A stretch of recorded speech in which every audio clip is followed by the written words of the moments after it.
নমস্কার। আজ আমার আরেকটি নতুন ব্লগে আপনাদের সবাইকে স্বাগত জানাই। আশা করি আপনারা সবাই ভালো আছেন, আমিও ভালো আছি।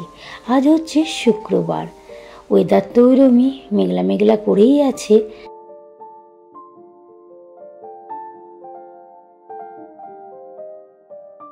আজকে দুপুরে রান্না করছি সর্ষে ইলিশ।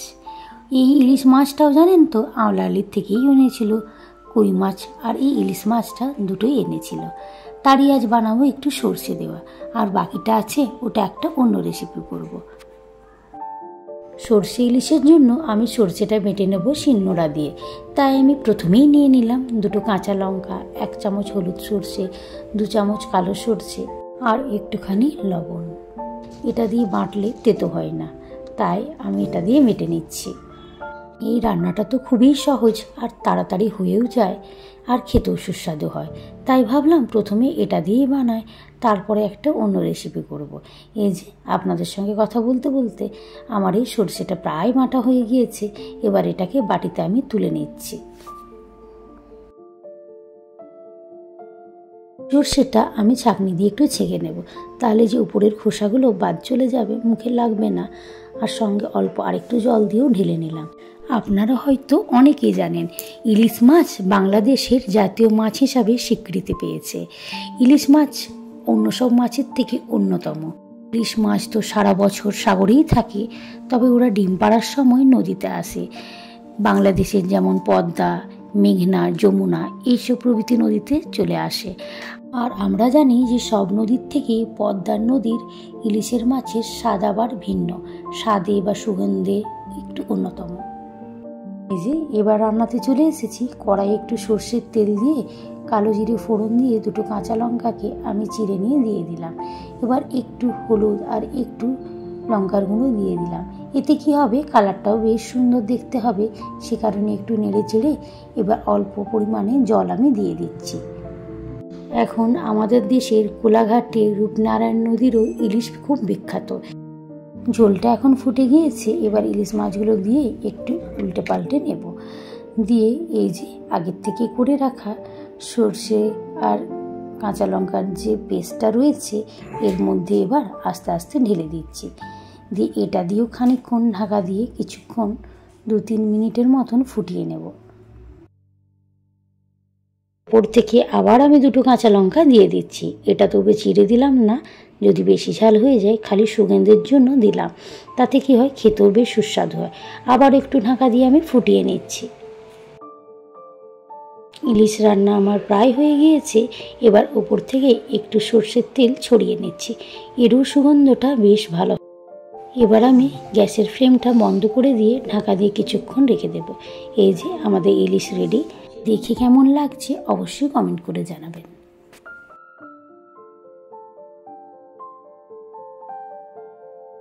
এখন আমরা বেরিয়েছি সন্ধেবেলায় কিছু কেনাকাটা করার জন্য দিদির সঙ্গে। এই যে এই রাস্তাটা হয়তো আপনারা চিনতে পারছেন, এটা হচ্ছে ওই যে বাস স্ট্যান্ডটা সুভাষনগর বলেছিলাম না গত ভিডিওতে, সেটাই। এই সামনেই জানেন তো একটা ভালো ফুচকার দোকান আছে। এই ছেলেটা ইউপিওয়ালা, খেতে খুব সুস্বাদু আমাদের ওখানের মতন। তাই আমরা প্রথমেই একটু ফুচকা খেয়ে নেব। এইখানে আমরা যখনই আসি না কেন ফুচকা খেয়েই বাড়ি যাই। আর এই ছেলেটাও জানেন আমাদের ভালো করে চিনে গেছে। আমরা যখনই যাই ও আমাদের মতন করেই ফুচকাটা ভালো করে বানিয়ে দেয়, আর আমরাও খেয়ে খুব খুশি হয়। দিদি তো ওদের বাংলাতেই ফিডব্যাক দেয়, আর ওরাও ভারী জানেন খুশি হয়। চড়া একটা ওদের মধ্যে হাসি চলে আসে। মেয়েরা তো ফুচকা খেতে ভীষণই ভালোবাসে, আর তারপরে আবার মনের মতন যদি ফুচকা পাওয়া যায়। আর এই দোকানটা সত্যি কথা বলতে কি খুবই সুন্দর ফুচকা করে, আমাদের ঠিক ওইখানের মতন। অন্য সব জায়গাতে আমাদের ফুচকা খেয়ে পোষায় না, তাই আমাদের যখনই ফুচকা খাওয়ার মন হয় এখানেই চলে আসে। আর এটা তো একেবারেই আমাদের বাড়ির পাশে। এই যে আপনাদের সঙ্গে কথা বলতে বলতে চলে এসেছি রয়্যাল মার্ট। এখান থেকেই আমরা কিছু কেনাকাটা করব। দিদির কিছু মাসকাবারি জিনিস আর আমারও টুকিটাকি ঘরের দরকারি জিনিস কেনাকাটা করতে চলে এসেছি। এই মলটা জানেন তো একেবারে NH-75-এর উপরে, আমাদের বাড়ির থেকে একেবারেই কাছে। আর এটাই হচ্ছে আমাদের প্রথম মল, তারপরে তো ওই টপ মার্টটা হয় এবছরে। আর দেখুন ক্রিসমাস আসছে বলে চারিদিকটা সুন্দর ক্রিসমাসের ডেকোরেশনের জিনিস দিয়ে ভরা আছে। সেগুলো দেখে মনটা একেবারে মুগ্ধ হয়ে যাচ্ছে। এগুলোই আর কি দেখছি, আর একটু ভিডিও করে নিচ্ছি যাতে আপনারাও একটু ভালো করে দেখতে পারেন।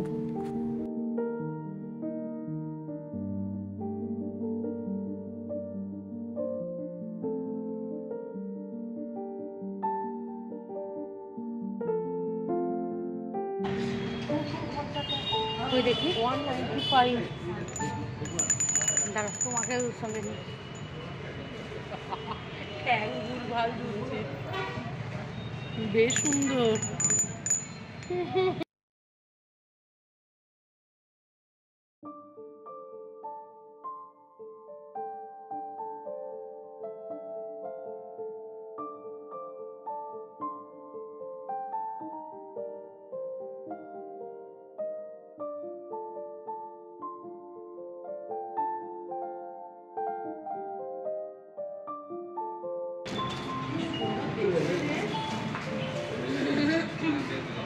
দেখেছিস ভেড়া, এই ছাগল ভেড়া, ওই যে আস্তা বলে। দাঁড়া, কি সুন্দর, কত গিফটের দেওয়ার জিনিস না, সাজিয়ে রাখার মতো। দাম আছে সব। দেখি ছাগল ভেড়ার কত দাম, 125।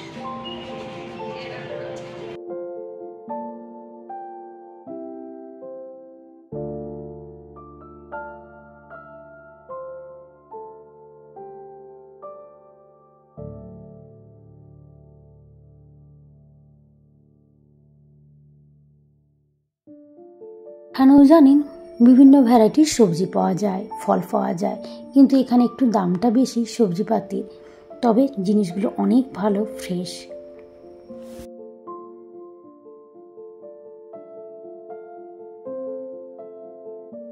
এখানেও জানেন গ্রসারি আইটেমের মধ্যে কিছু কিছু অফ থাকে। সব জায়গাতেই মলগুলোতে একটু অফ থাকে, সে কারণে এখানে মানুষের বেশ আনাগোনা হয়ে থাকে।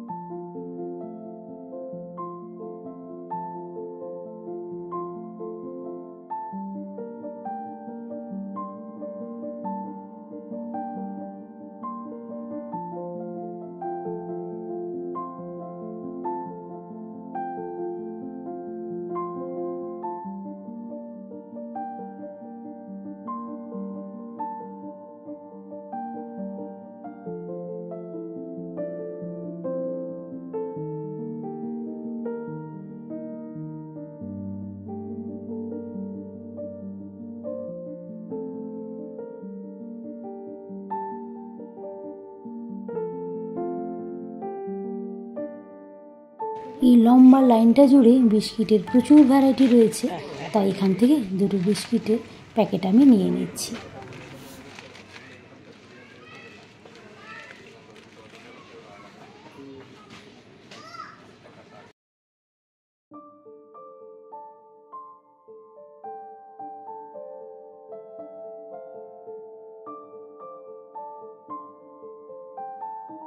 ভিডিওটা তাহলে আজকে এখানেই শেষ করছি। আর ভিডিওটা কেমন লাগলো অবশ্যই কমেন্টের মাধ্যমে জানাবেন।